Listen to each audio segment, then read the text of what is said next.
Bismillahirrahmanirrahim. Alhamdulillahirabbil alamin.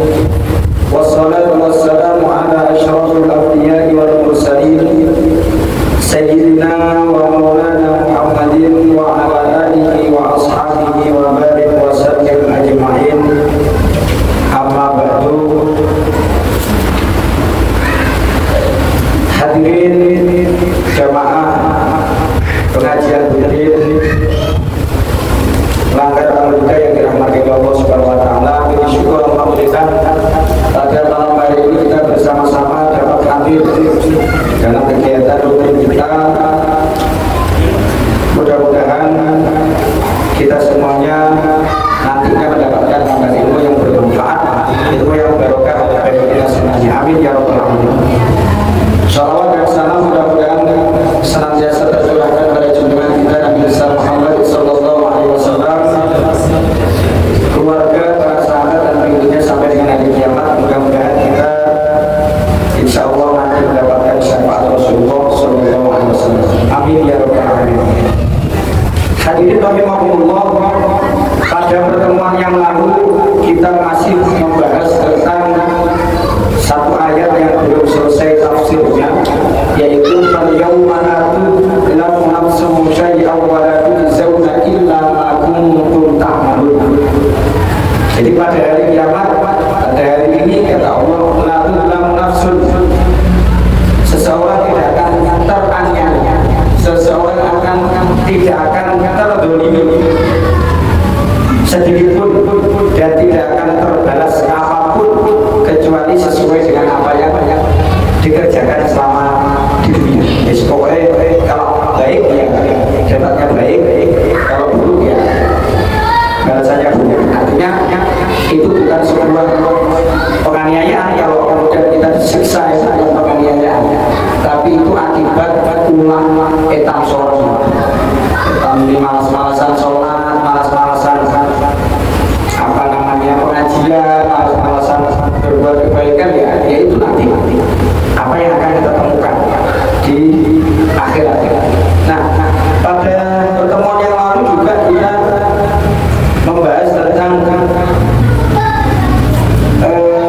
setiap orang itu nanti akan bertemu dengan Tuhannya, bertemu dengan Allah.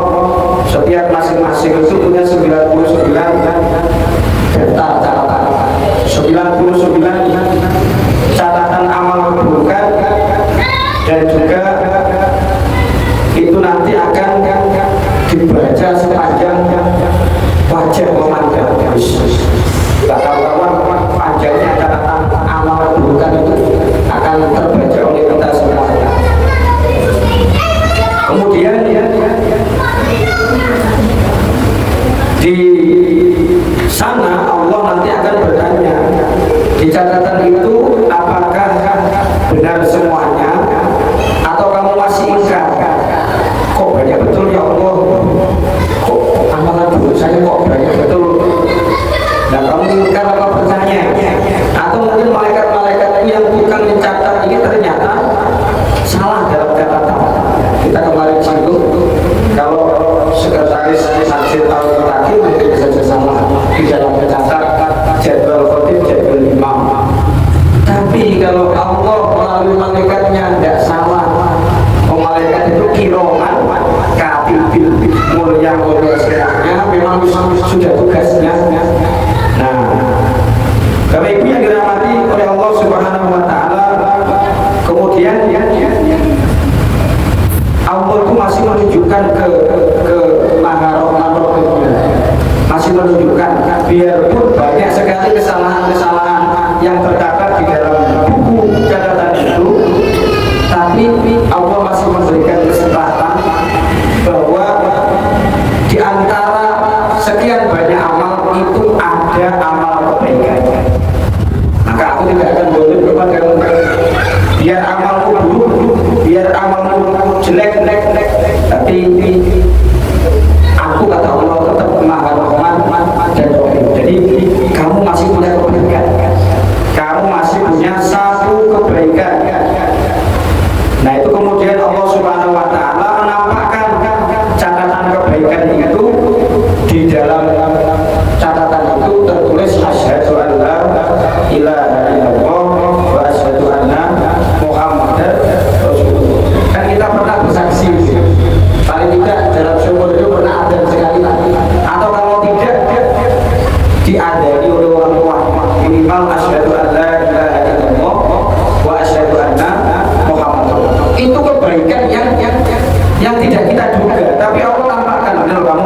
lumayan lah kalau pernah bersyahadat gitu. Lumayan aja ada catatan pernah mengucapkan asyhadu an la ilaha illallah. Lalu kemudian kalimat ini sangat sakti sekali yang mampu untuk menyelamatkan orang dari siksa kubur. Jadi mengucapkan asyhadu an la ilaha illallah wa asyhadu anna muhammadar rasulullah, kalau itu nggak pernah kita tinggalkan maka Allah juga nggak akan meninggalkan kita.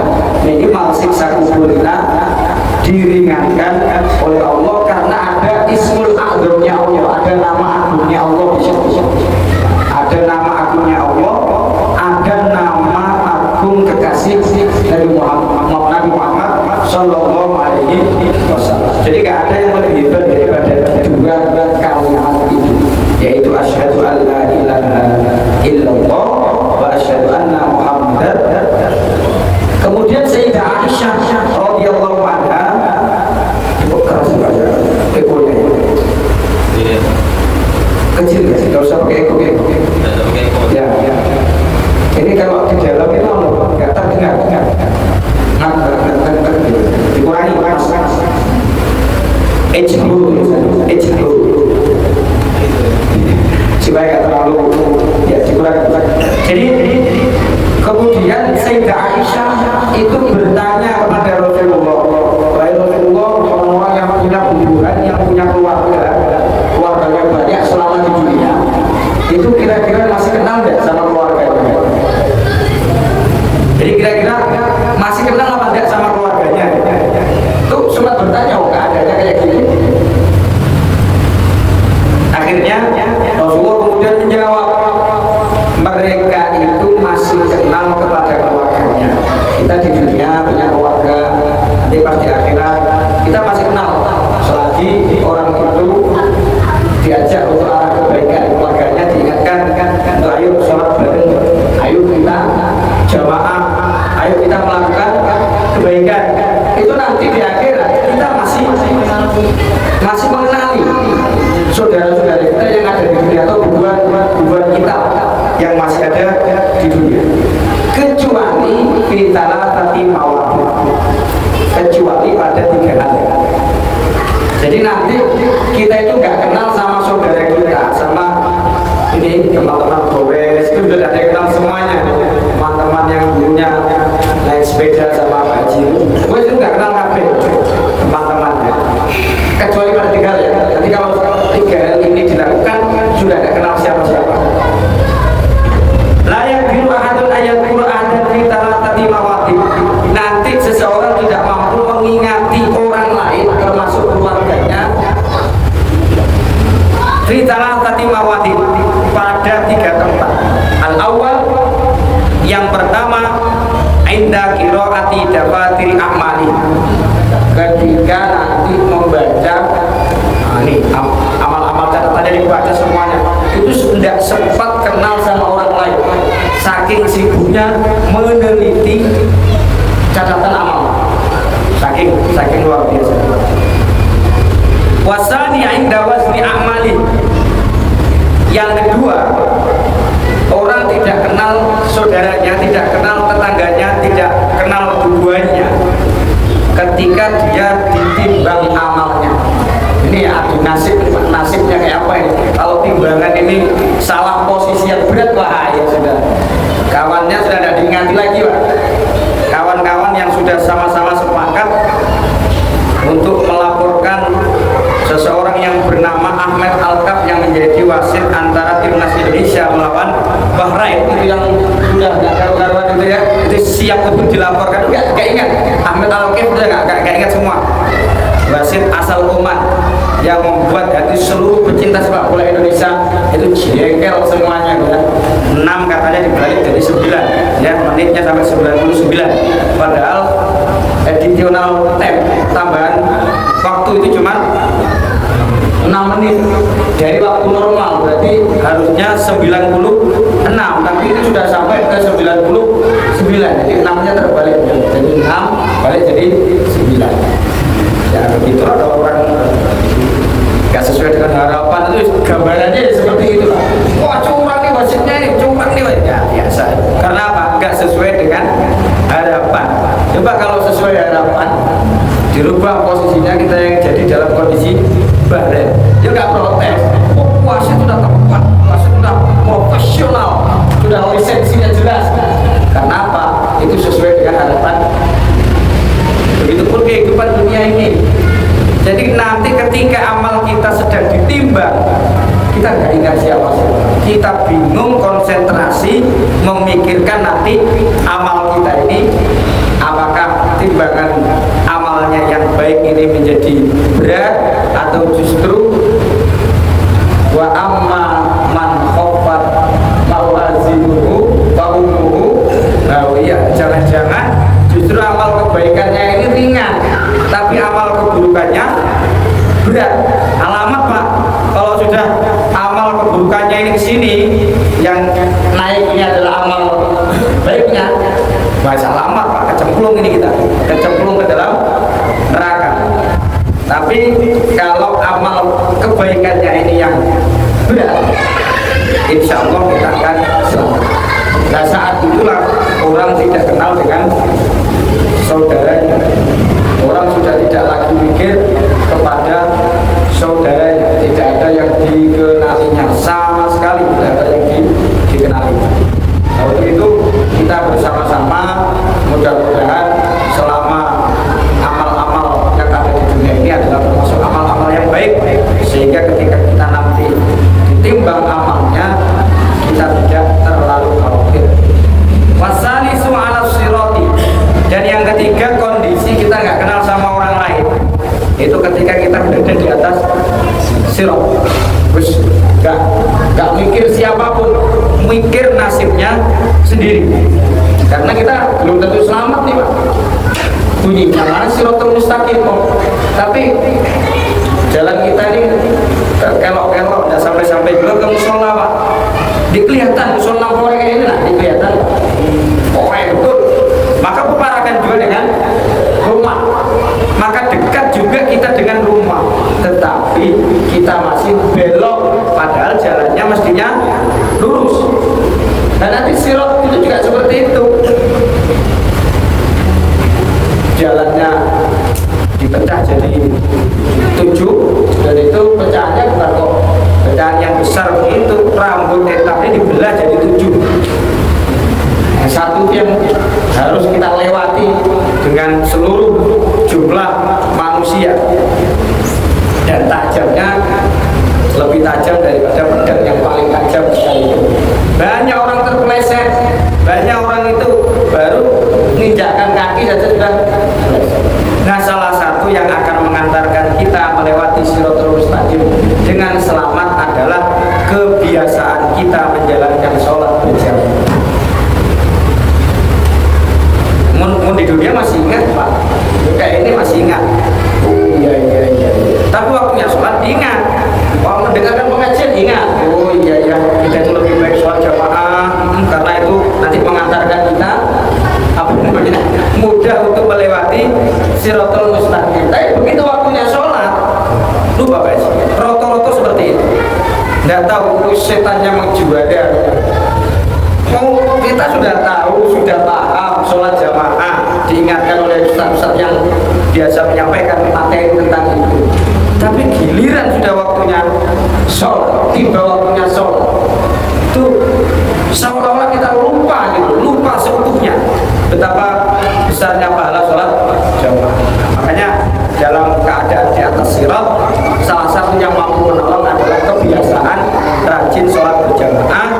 Dalam riwayat-riwayat dikatakan yamurni ala sirati al-bardi khotib, lewat siratul mustaqim itu dengan cepat secepat kilat. Kalau bijak namanya Pak Cidos kalah, apalagi bijak kodong saya itu malah kalah. Langsung masuk motor apa Yamaha Mas Yoga ini ya, itu kan untuk naik di kontrakan di atas ini, kontraknya di atas itu pun begitu. Nah ini siratul mustaqim, kecuali Mas Dedi ini agak cepat karena sering bawa penumpang ya, jadi agak cepat. apa namanya, Maxim atau apa ya, cepat. Kalau Pak Imam atau mobilnya Innova yang sudah pikir pertama susah, pertama naik, jadi agak berat. Satu-satunya yang mampu adalah lewat kendaraan sholat berjamaah. Mudah-mudahan kita istiqomah bisa melaksanakan sholat berjamaah. Tempat tajil malaikat wa tasurun nasu ila sirati wa wajusrun mamdudun alamat ni jahannam adaku minas sya'rati wahidin minas sayfi wa jahannam tahtahu wa nadwa talhabu fawqahu wa zabaniyatu yarmuna al-usata minas sirati wa alaiha sab'atu mawaqif wa tulu sirati miqdaru talatati alafi sanati alfin. Ya Allah. Kemudian kita ini diarahkan menuju sirat. Sirat itu adalah jusrun mamdudun, satu jembatan yang panjang, alamat ni jahannam, di atas neraka jahannam. Ada kumina sya'rati, lebih lembut daripada satu rambut. Wa ahaddu minas sayfi, dan lebih tajam daripada pedang. Ini kalau salah bacanya Pak Imam. Wa alif hadal, kata-kata ini bisa dibaca wahidun, padahal wa ahaddu menggunakan isim tabdil ya. Kayak fadilun atau fadilatun itu kan keutamaan, tapi kalau afdolu lebih utama. Jamilun bagus, ajmalu lebih bagus, hasanun baik, ahsanu lebih baik ya, seperti itu. Jadi adabku minas sya'rati wa ahaddu minas, lebih tipis, lebih lentur daripada rambut, dan lebih tajam daripada pedang. Wa jahannamu tahta, sementara neraka itu berada di bawah. Neraka itu berada di bawahnya. Wa naruha talhabu fawqahu, di atas jahannam itu apinya talhab. Talhabu itu lahabu itu nyala-nyala, itu membara, itu apa namanya? Menyala-nyala. Makanya ada seorang punya gelar api yang menyala-nyala, yaitu Abu Lahab. Surat Al-Lahab itu. Nah, itu menyala sangat kencang sekali. Fauqahu, di atas Jawa Zabaniyah biar rusul. Sementara malaikat Zabaniyah, kita pernah apa ya? Allah itu berfirman, kalau kamu muncul ibadah, kalau kamu susah diatur, kamu tidak usah repot-repot. Ku panggil malaikat Zabaniyah, sana jauh Zabaniyah.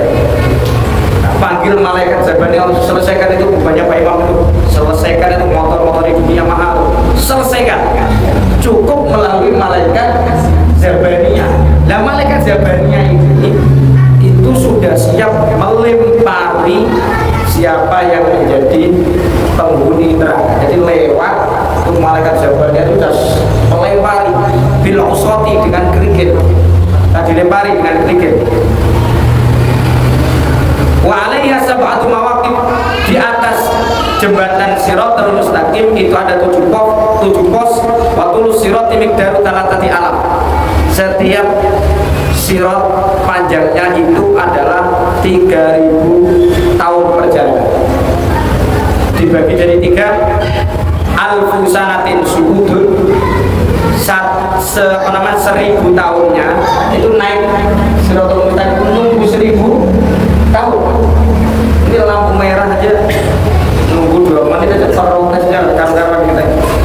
Ya karena ada itu loh, teman-teman yang gowes itu lewat itu orang-orang yang pakai mobil ini macet akhirnya. Kan mereka tanpa lampu merah itu jengkelnya minta ampun. Tapi nanti pada hari kiamat kita akan naik Siratal Mustaqim. Sirat jembatan itu naiknya saja 1000 tahun. Wa alfu sanatin hubutun, 1000 tahun turun, jadi 2000 tahun kan. Wa alfu sanatin istiwa'u, yang 1000 tahun jalan lurus. 3000 tahun, 1000 tahunnya naik, 1000 tahunnya lurus, 1000 tahunnya turun, 3000 tahun. Wa fi kulli mawqifin yas'aluna su'ani syai'i wahidun an syai'in wahidin. Setiap pos yang ada 7 pemeriksaan, itu satu pos tempat pemeriksaan akan ditanyai anil iman. Pertama tentang iman, anis sholati yang nomor 2 anis sholat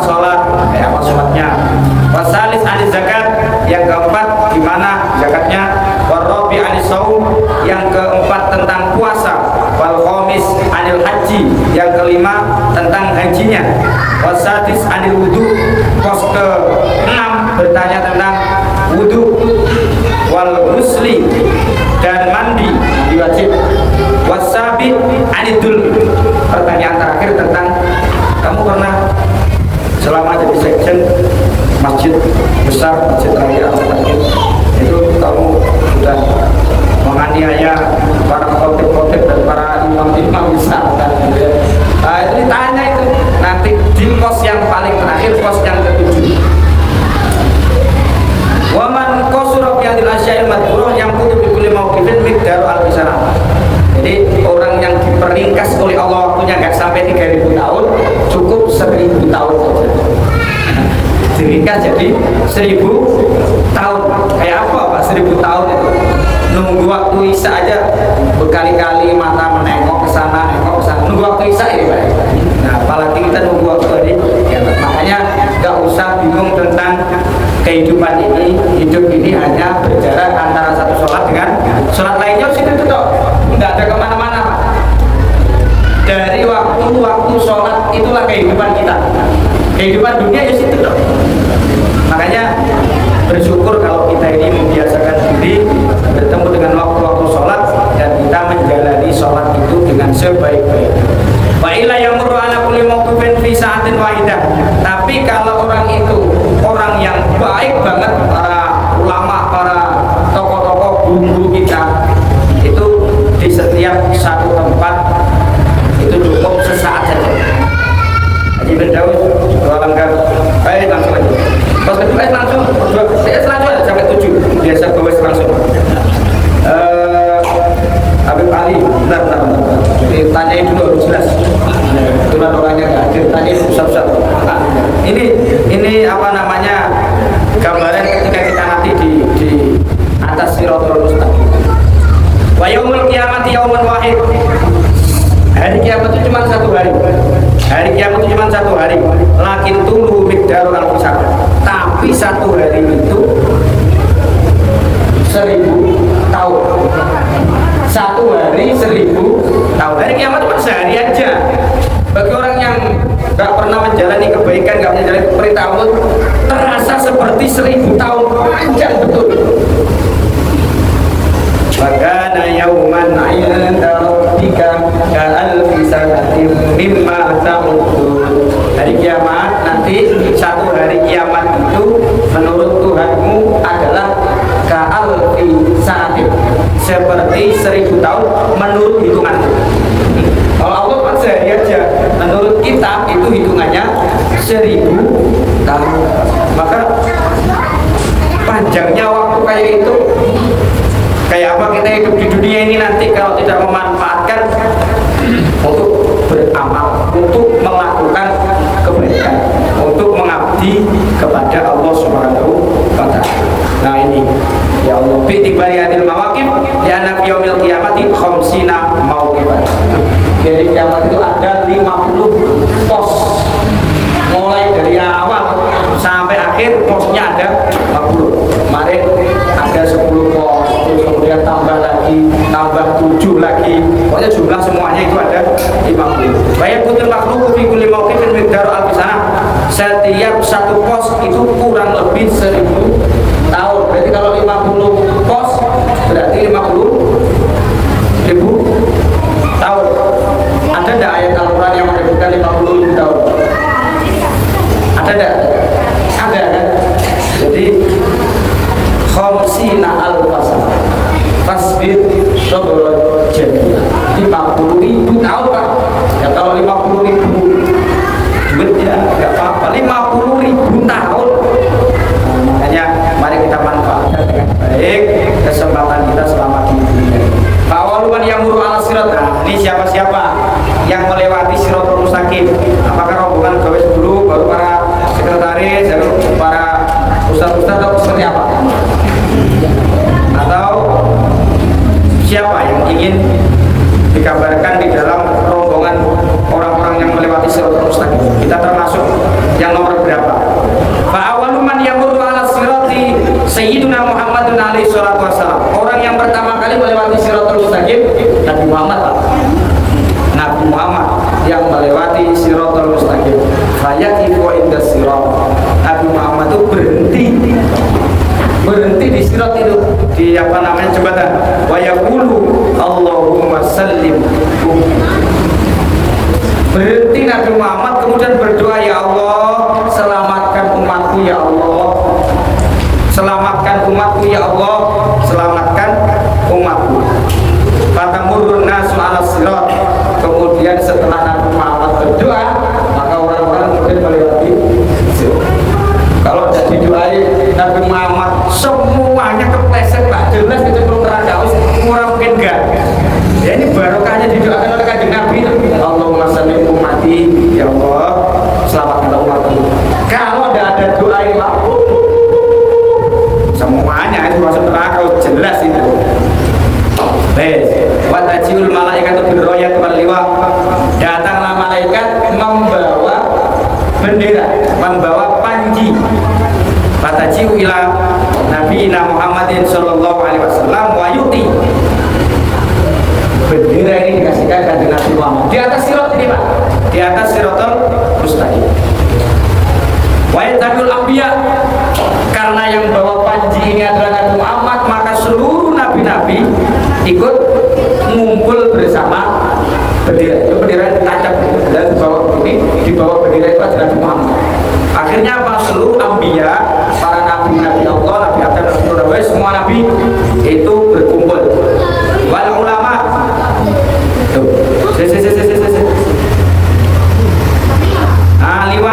liwa al-hamdi. Oh, betul. Liwa al-hamdi, bendera namanya bendera pujian atau bendera alhamdulillah. Tulu masiratul alfisanatin wa alaihi maktubun salatata astur. Bendera alhamdulillah ini lebarnya, besarnya adalah seperti perjalanan 1000 tahun. Terus indah yang bagian dikit baju paling gede sekalipun. Alah nggak ada apa-apanya ini, nggak ada apa-apanya. Ini perjalanan 1000 tahun lebarnya. Wes. Maktubun salah satu astur, ada 3 tulisan dalam bendera itu. 3 tulisan.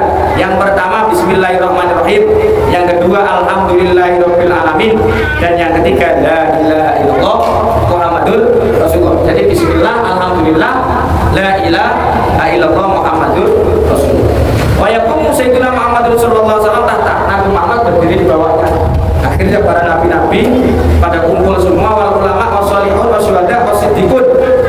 Ulama kumpul, para orang-orang soleh kumpul, para syuhada kumpul, orang-orang yang jujur semua kumpul di bawahnya. Kama ruwiya Nabi sallallahu alaihi wasallam, inna Adam alaihi salam wa man dunahu tahta liwa'i. Rasulullah bersabda, sungguh Nabi Adam dan orang-orang setelah Nabi Adam itu nanti berada di bawah benderaku, termasuk kita yang hadir di sini sebagai umatnya Nabi Muhammad. Nah, tapi kalau orangnya nggak pernah hadir ya, tapi yang benderanya udah tertancap, mana ini rombongannya? Ada rombongannya. Wah ini ya sudah dikasih kesempatan benderanya di sini. Nah, sampai diumumkan 2 kali berjamaah ya.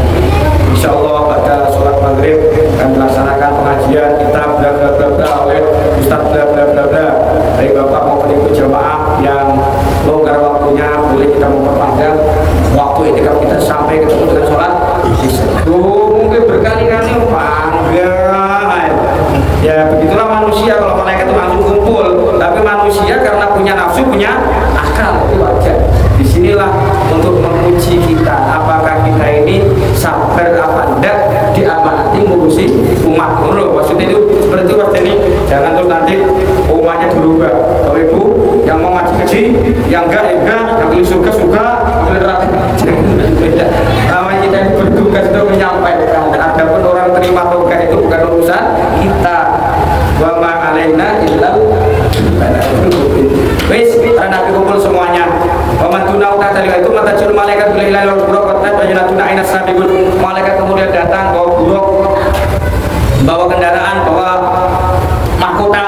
Lalu Kanjeng Nabi Muhammad bertanya, malaikat bertanya, aina sabiqun al awwalun, mana orang-orang pertama kali mengimani Nabi Muhammad Siapa saja mereka? Dari golongan perempuan Siti Khadijah, dari kalangan tuwek-tuwek Sayyidina Abu Bakar, dari golongan anak-anak Sayyidina Ali bin Abi Thalib. Pengurus Langgar Al-Huda yang hadir malam ini Kak Ali.